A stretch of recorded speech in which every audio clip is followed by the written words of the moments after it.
Anxiety जो है वो हमारा एक बहुत ही नॉर्मल इमोशन है हमारी बॉडी का, हमारे ब्रेन का, जो बताता है कि हम डेंजर में है। फॉर एग्जांपल अगर आपके सामने शेर आ जाए तो आपको आपका ब्रेन बोलेगा, एंग्जाइटी देगा कि अरे सामने डेंजर है, भाग जाओ वहाँ से। But the thing is that कि जो एंग्जाइटी है अभी, वो जिस चीज़ में हमें डेंजर नहीं है उधर भी होने लग गई है। That is the problem, right. तो हमको उस एंग्जाइटी को हमें एक तो समझना पड़ेगा लॉजिकली कि हम डेंजर में नहीं हैं, ठीक है। वो हमें लॉजिकल वो चीज़ है कि चलो फॉर एग्जांपल आप जैसे प्रेजेंटेशन आप दे रहे हो, तो प्रेजेंटेशन देने से आप मर नहीं जाओगे ना। या फॉर एग्जांपल आपके दिमाग में कोई थॉट आ रहा है, जैसे कि हार्म का थॉट या HOCD का थॉट, सेक्सुअल थॉट, तो उससे आपको कोई डेंजर नहीं है, बट आप अपने थॉट्स को डेंजर बना के आप एंग्जाइटी लेके आते हो। आपको उस एंग्जाइटी को एक तो समझना है कि ये जो एंग्जाइटी है वो इर्रेशनल एंग्जाइटी है, मैं असली में कोई डेंजर में नहीं हूँ।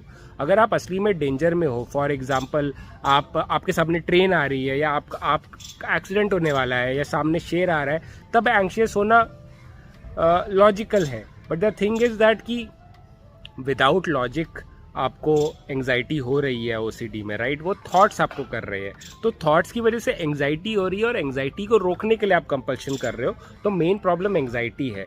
आप एंग्जाइटी को अगर एक्सेप्ट करोगे, एंग्जाइटी क्या है, बॉडी सेंसेशंस है, जैसे गला सूखना, चेस्ट में टाइटनेस, राइट। उस बॉडी सेंसेशंस को अगर आप कंट्रोल करना सीखते हो, उस बॉडी सेंसेशंस को आप मैनेज करना सीखते हो, एक्सेप्ट करना सीखते हो। देखो अगर आपको एंग्जाइटी होती है, पूरे दिन भर तो होती नहीं है, आई एम श्योर बीच में होगी, फिर ठीक हो जाती है, फिर वापस बीच में थॉट्स आते हैं, आप कंपल्शन करते हो, आपकी एंग्जाइटी ठीक हो जाती है, फिर वापस थॉट्स आते हैं, राइट।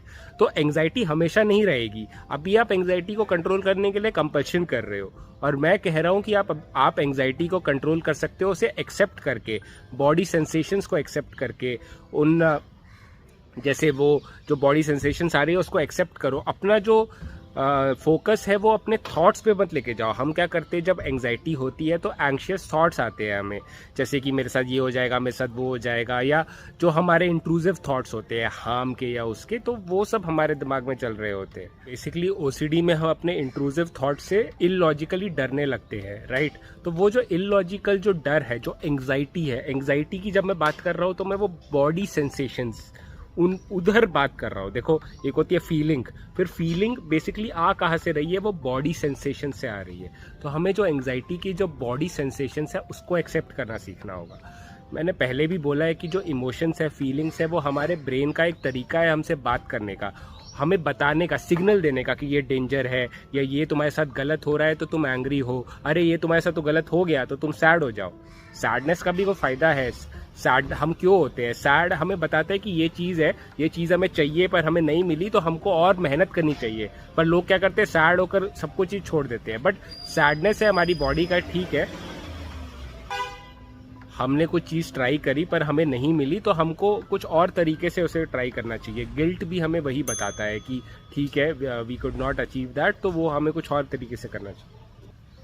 तो ये सारे जो इमोशंस है वो एक साइन पोस्ट की तरह है। एक इमोशनल एजिलिटी बुक है, वो आप पढ़ सकते हैं। वो बहुत ही इमोशंस के बारे में बहुत ही अच्छी तरह से बताती है, इमोशनल एजिलिटी, ठीक है। तो ये किताब आप पढ़ सकते हो, तो उससे आपको काफ़ी फ़ायदा होगा इमोशंस को समझने के लिए। मेन प्रॉब्लम इमोशंस ही है। अगर आप अपने इमोशंस को एक्सेप्ट कर लोगे, अपनी एंग्जाइटी को मैनेज करोगे, अपनी बॉडी सेंसेशंस को एक्सेप्ट करना सीख लोगे, तो you will be able to manage it, and आपको कंपल्शन करने की ज़रूरत नहीं पड़ेगी।